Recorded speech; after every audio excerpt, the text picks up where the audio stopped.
Sure. All right, everyone. Welcome to the class of 2023 College Bound Scholarship presentation. Once again, just a reminder, we are recording, so please keep your cameras turned off. If you have questions, go ahead and type them into the chat or feel free to unmute yourself and ask your questions. You can feel free to ask questions as we go, or we're also going to have time at the end for any questions. So the first thing is, did you know that college graduates live longer, healthier lives, are more likely to stay employed, are more likely to enjoy their work, can change careers more easily, and on average, they earn approximately $20,000 more a year than students who are employed with just a high school diploma. So why do we give you these statistics? Because we're hoping that you will continue your education after high school. And when we say college, we want you to know that we're not just talking about a traditional bachelor's degree. We're talking about any sort of post-secondary training. So this could be an apprenticeship. This could be a certificate program or a 2-year technical degree, or a bachelor's degree or a master's degree or a doctorate degree. Any of these programs that give you some sort of additional training after you graduate high school. So what is the College Bound Scholarship and what does it cover? So the College Bound Scholarship, you would have signed up in 7th or 8th grade in your middle school. And if you don't remember signing up in 7th or 8th grade, or if you're not sure if you're on our list, you should have received the email inviting you to today.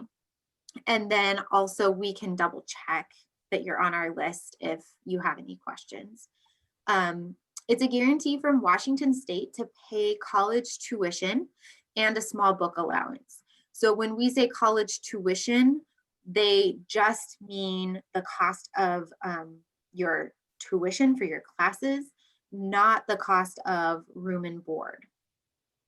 You have to graduate from Washington State High School with a cumulative 2.0 GPA or higher, have no felony convictions, and you have to apply for financial aid by completing the FAFSA, which is the free application for federal student aid, or the WASFA, Washington application for state financial aid.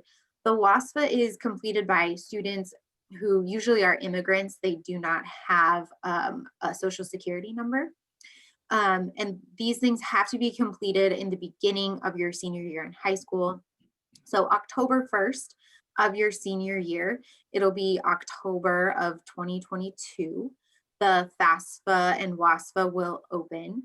And we have lots of different resources. We have a financial aid night. We have a FAFSA completion night where we have financial aid specialists come in and help you. And you fill out, the FAFSA is based on your parents' tax information. So it'll be based on their 2021 taxes, which they should have already completed. So you'll get more information about that, but that's the only way that you can access your College Bound Scholarship is by applying for either the FAFSA or the WASFA. And then you have to be income eligible as determined by the college with the information from your FAFSA or WASFA. So you have to meet the same qualification guidelines you did in 7th or 8th grade.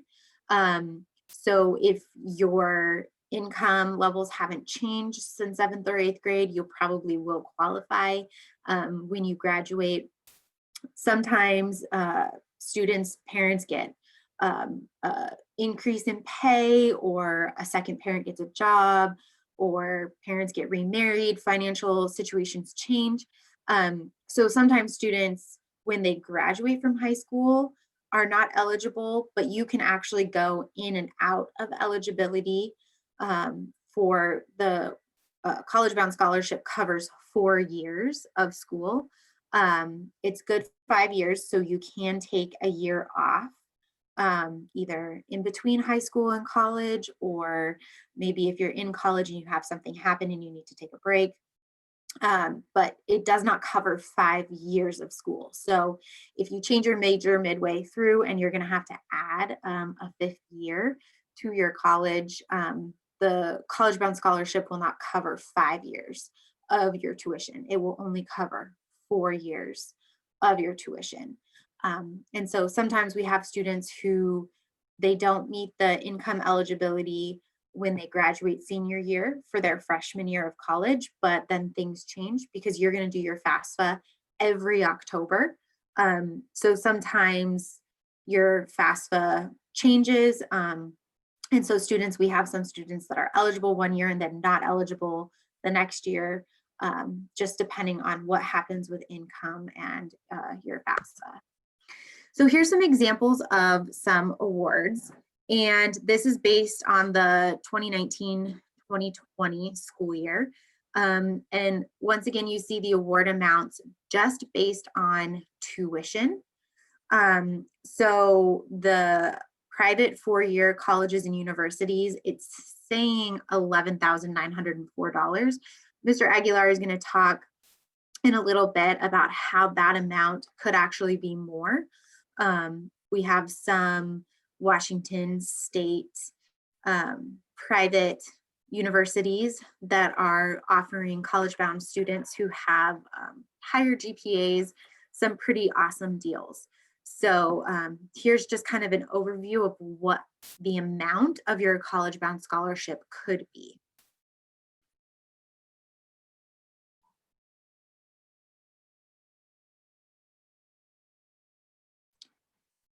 And then I think that Mrs. Copeland was gonna.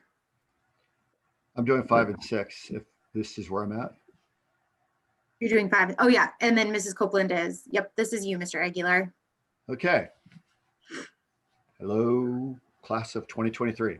So where can you use College Bound? So we do have all the state universities in Washington. So this is a Washington State program for the universities and colleges. It's for any state university, 4-year, 2-year program. So we have a number of them listed: University of Washington, Washington State, Eastern, Western.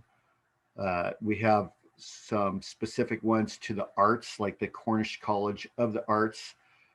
We have a few private universities. So those would be like Whitworth, Seattle U.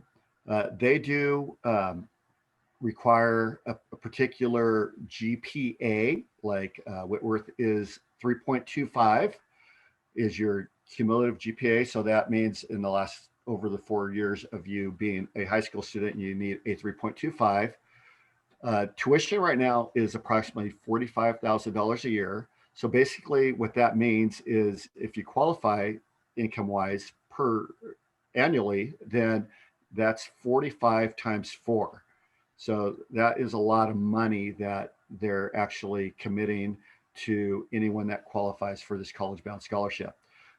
One of the ones that are not listed there would be like Gonzaga University. So they basically do not have a GPA requirement, but they do have something where you just have to be Pell Grant eligible and you have to be accepted or admitted to their university. So you still have to meet their minimum college entrance score requirements and pass their interview and be accepted. So we've had a number of U-High graduates be able to attend Whitworth, Seattle U, PLU. So these are all in the upper range of $40,000+ a year. So it's great to actually earn a GPA where you actually have a little bit more options other than just the 4-year and 2-year colleges. There's also the tech schools and a beauty school that you can actually apply the College Bound Scholarship towards if you so desire to go that direction. So vitally important to do as best you can while you're here at this school so that you can have whatever opportunity that you so desire.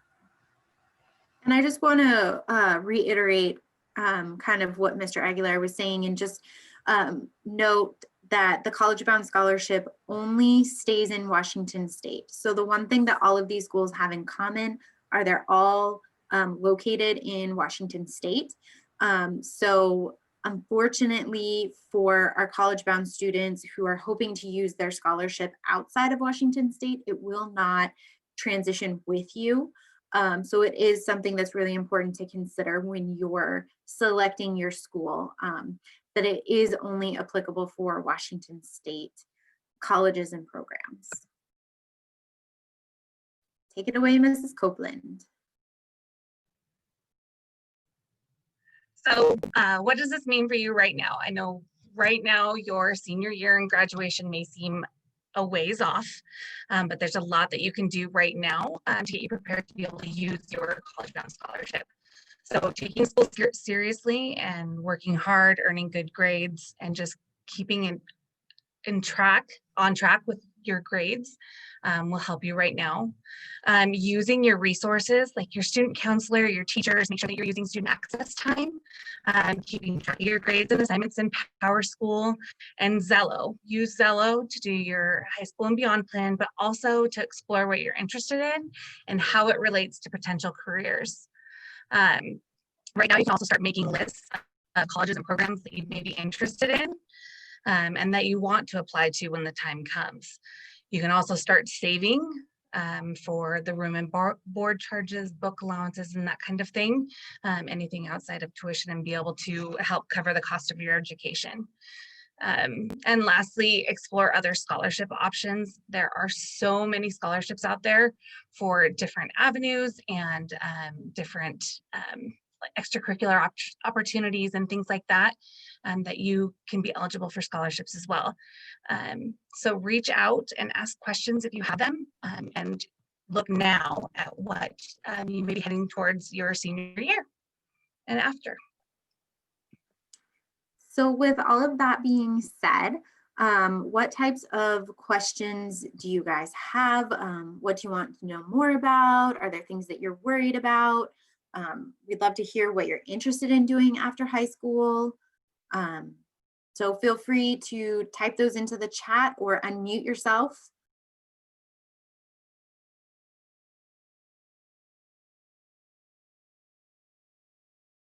There's an extensive list. All of the colleges or programs mentioned on that slide, that is not the extensive list. So if you want an extensive list, you can go to the College Board Scholarship website, and they have an extensive list for you there. So make sure and check that out.